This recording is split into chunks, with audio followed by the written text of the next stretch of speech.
Hi everyone, I'm Aditya Thakur, and in this video I will show you how can you build an MCP server using Dart. The first question is definitely why should we even talk about this? So if you are like a Flutter developer or if you have been building applications, you might have written some logic to connect to APIs, or you might have your server written in Dart, or you might have database that has some data and you want your LLM to be able to access it. So you can now build internal tools, workflows using Dart MCP package, which would let you build like a MCP server that maybe you can use internally or also give access to your users. A lot of the business logic that you have already written for this Flutter application or for your internal like or for your server that is there, you can reuse if you build your MCP server in Dart. So MCP server also in Dart, and this way you would be able to reuse a lot of the business logic that is there. What is the MCP protocol? This is my example of why I needed it. So I wanted to sometime last year in 2025 wanted to try out giving the LLM access to information about me. So back then web search wasn't as widely available, so I tried building a local server that would get the latest information about me and show that. So largely if you do like a search for Aditya Thakur, you might not get as accurate information, but if you give it like a local tool which is called about Aditya with the MCP server running locally, it is able to get much more accurate information and show that to the user. So the MCP protocol is basically a new standard for AI agents to connect to data. It could be like files, it could be your database, or it could be your APIs. This is a open protocol, and you can think of it like a USB connector that basically gives your LLM context that is there to be able to provide much more better information back to you. So it was announced by Anthropic in 2024 at the end of the year. There were a lot of MCP servers that came about last year, and right now you can build your own using Dart. That is what we'll be covering in this video. Essentially, you have your host application, which could have like multiple MCP clients, which each could connect to like a MCP server that is out there and access certain information. So this could either be through the internet, some remote resource, or it could be like a local resource, some files that are there on your system. And it uses JSON-RPC 2.0 to send message or establish communication between the client and the server. So I will also come to how you can deploy your MCP servers when you have built them by the end of this video. So you have your MCP host, which could be an LLM. It would query the tools that are available to it through the MCP client. So we'll talk about how can you build these tools. And once it has access, like once it knows what each of the tool can do, it would use those tools depending on the use case to maybe fetch some data, some code, or like call some APIs, or like access data through the DB. So MCP can be much more clearly explained using this GIF. So if you have like Claude desktop or like an IDE, it could connect to an MCP server which could access data through the local file system, a database, or through web APIs. There are a lot of MCP tools that are available on the internet. So some of the servers, like there's a repo model context protocol slash servers, where you can find some of these servers that are available. There is also a GitHub repo called Awesome MCP servers, which has like different MCP servers for different use cases. Like communication, you have a Slack MCP, a Discord MCP. There are certain like GitHub MCP that you can connect to. For data and storage too, there are different MCP servers. Some of the bigger companies like Notion has its own MCP. Google Analytics has a MCP server. So just a word of caution here, like if you connect to a public MCP server, there might be certain risks that are there. So always try to only use a trusted or official MCP servers that are available out there. And within that too, there are multiple options that are available with which you can build an MCP server. So there's MCP Dart, which is like the Dart implementation, which is by a community member, but there are also official package like the Dart MCP, which is by labs.dart.dev. The first package that was there is by Jin Lee, who is a Google developer expert for Flutter and Dart. His package is quite popular, and he has also been sharing examples on LinkedIn of how you can build certain examples with it. And you can follow him on GitHub as well to check out the package. But there is also an official package that the Flutter and Dart teams have. So there is this Dart MCP package, which is maintained by the Dartlang team itself for building MCP servers and also MCP clients. But in this video, we'll be focusing more on like how do you build out the server part. So essentially, we'll start by creating a new project. We'll use the shelf server template to create MCP server demo. So it would come up with this file structure. There is a bin folder which has server.dart file where we'll write most of our code. It has the pubspec.yaml, which you'll be familiar with if you are a Flutter developer. And once we have created the project, we install the dependency that is needed. In our case, we'll need to add Dart MCP.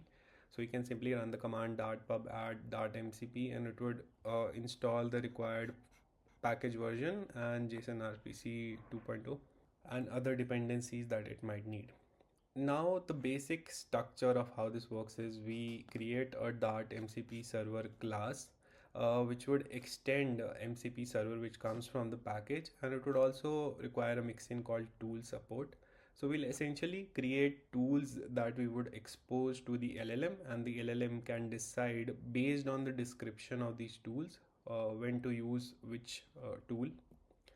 So we create the server implementation and we give it a name like Aditya MCP server, and we also give it a version, and we also tell in English to the LLM like what this particular server does.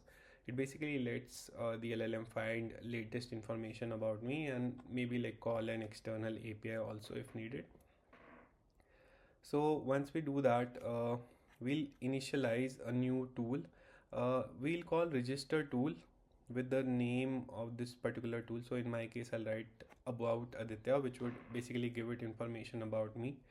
And if an LLM calls this particular tool, we'll return this call tool result with some text content. So some of the text content that I want to tell the LLM. So if like I work at this company, I would want the LLM to know that and maybe show it to any other user that is using my MCP tool. So I return this particular text content that I work here, I do this, this is about me, and give it back to the LLM. So the LLM could show it to the user. And we can also define like if we need a particular input from the user. So in this case, it is about Aditya, like about me. But if you want to accept like a username and get information for that particular user, could also define like a input schema. So it could either be like days if you want like a numerical input, or it could be like a string if you want to get a particular name of the user or such. And once we have this basic server built out, we can simply run docker build and it will build that image for us, the image that we can connect to like Claude desktop, and it would run that container. You can use any MCP client to test it out, but in my case I'll use Claude desktop. So inside my Claude desktop, I'll go to settings. Under settings, you'll see developer and where you can edit config. Once you go under edit config, you'll see like a JSON file there, which you can open in any text editor, and under MCP servers, we'll write this MCP server demo, which is the name of our particular server that we have created. And you would tell it the command that it needs to run. So when I'll open Claude desktop, it would run this command docker run with the name of that particular image. So it would essentially start a container which would have that MCP server running, and it would return that information back to Claude desktop. It would also ask you like if you want to allow Claude Desktop to run this particular integration, and you can allow for this chat or allow once. And when you ask it a question like tell me about Aditya, it would call that particular tool, it would get that information, this is the text content that I was talking about, and it would show that information back to the user. So this way you can, you know, maybe call an external API in between that and get the result and pass it back to your LLM, or maybe also accept an input and return response only for that input. So you'd be able to provide much more context, much more data to your LLM. And finally, for an example, like if you want to run an API call here, you'll make it into a async function. You'll make your API call, you'll call the function that you have, and you'll simply return the result. So call tool result again with the text content, which is the analytics data that is there.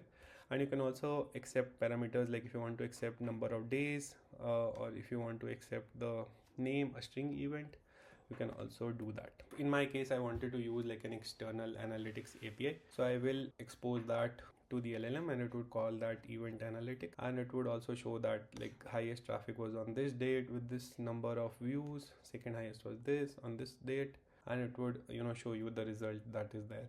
So finally, let's talk about deployment. So right now the server that we have built, our Claude Desktop app, runs the server, and you know, it communicates back and forth. So it works like standard input, standard output.